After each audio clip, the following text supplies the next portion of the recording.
We'll have the question and hour session right now. Because of lack of time, probably we'll be able to take only one or two questions. So any questions? I'm sure there would be many. But good morning. My name is Pramod Joshi, and my question is addressed to both the speakers. Given that we have elections around the corner, how do you want to map this topic to the youthful voters? There are about, I think, millions of new voters coming in, and to political brands. How do you map this marketing topic in light of the elections around the corner? First is, I think the surest way of getting young people to vote is to do an election on Facebook. Like this, and First. Second is probably they should do a sunburn party, and as you give, before you get your allocation to get in, you should be able to vote. If you do that anyway, the numbers will go up. But on a serious note, not that those are not serious suggestions, they are. But on a serious note, I think today young people are very active. They are very aware of what are the expectations from them. They have a voice. They want to make it heard. Sometimes too loud on Facebook, inane kind of suggestions. So I think more and more people will go out and vote. How many of you will go out and vote? And you'll keep your word to us and yourself. You will go out and vote, okay? Always, yesterday my CEO was with me in the evening. We were having dinner, and he was talking to me about a Wall Street Journal article of, I can't be sure because I haven't read it. And he was saying, Anurag, my book on entrepreneurship is coming out, How I Lost Hair, and so on and so forth. My very, very close friend and my brother Amit Tiwari is there. I like him for many reasons, but one of the reasons is he shares his birthday with my wife, so I have to really like him. But, you see the success, he knows of all the people in this room how much I struggle to do what I do. Of all the people, he's very, very close, more like a family. So I'll tell you, Jesse talked about making your hobby your profession. Confucius said if you make your hobby your profession, you don't have to work. In my case, that's absolutely true. I don't work because I don't like to work 18, 14 hours. I'm having fun. So I think if you go out and vote, I'm not going to ask you who you vote, and that's really your. I think today most of the parties, individuals, are reaching out to young people through digital. The media, especially television, news, broadcast media, is made sure that young people are very aware of what's happening. And because there are more actors and actresses in fray, probably they'd go out and vote more. So I don't know what to say, but most candidates and parties are using social media. They're using the mobile databases to target, and we target very fine. And I think more and more people will go out. And I must tell you that if we do not get a stable government, all of you won't have jobs or good jobs. So go out and vote, okay? Whoever you want to vote for. Because the next 6 months for our country and our economy are extremely important because everything is on hold.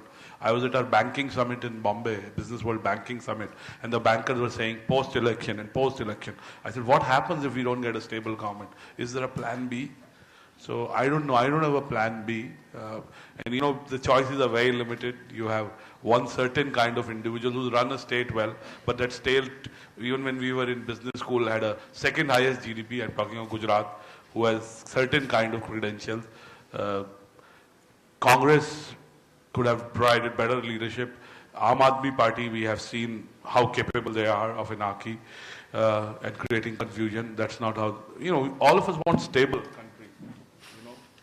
So we have very limited choices, but still go out and vote. So, parties are engaging in all ways. So I actually wrote 2 pieces, one on AAP and one on Congress, on the political brand itself, if you want to read that. But AAP is like a startup. So like every startup, founders are fighting with each other. They haven't yet worked out their policies. That is there, though they are for change. That's nice. Congress is an old brand. It has a brand manager who is now being promoted to CEO, essentially. But the bigger change is that in this elections, people are voting for individuals as opposed to the party. So whether it's a party which is saying, oh, well, I am actually being represented by this person and forget the rest of it, or it is at the individual level where in places like Bangalore, people are like, well, I actually support that party, but because XYZ is standing for my constituency, I would prefer to have him because I know what the other fellow has done to my constituency. So at the center level, I don't mind his party winning, but I cannot vote for him in my constituency because he has not provided me with what I want.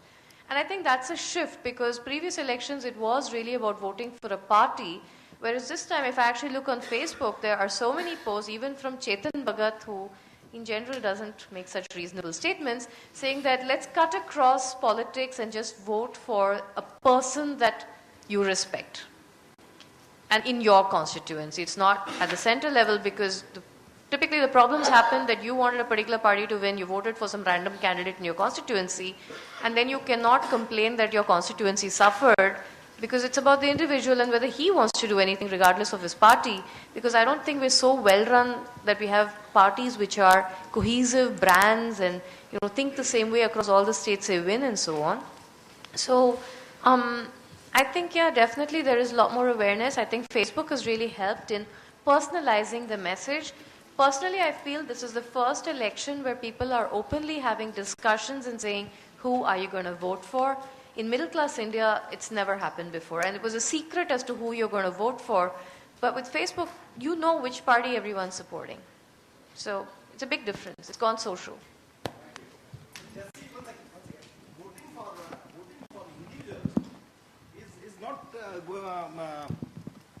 Going about, it's not leading to establish stable government. The intention is to bring about stable government. If you okay, that's not my intention. My intention is to improve my constituency itself. But if you have more good people, maybe new parties will emerge which have a common agenda. Because I think everyone agrees across parties it is time for change. There has to be a change in structure, there has to be a change in the what shall we say, the goals of the government as well, right? Because if India has now moved to middle class has very different ambitions, and yet you also have a long tail of people who are looking for basic stuff. There's no real party that said they're going to fix all the problems, but... There is a guy who's promising to fix all the problems. He claims he fixed all the problems of Gujarat.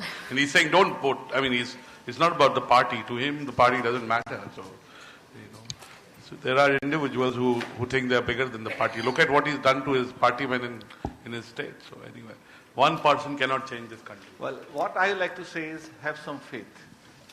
That's more important. This country will have some decisive government. If we don't have this faith, we can't do. There are 460 million people. Everybody will have an opinion to make. You have an opinion, so everybody has an opinion to make. Everybody will put an opinion. But at the end of the day, we need to have a government, and we will get a government which will be stable. That's more important to have that faith. Go ahead and vote what you feel is right. So that's nice. Let's be positive about it at least. Great. I like that.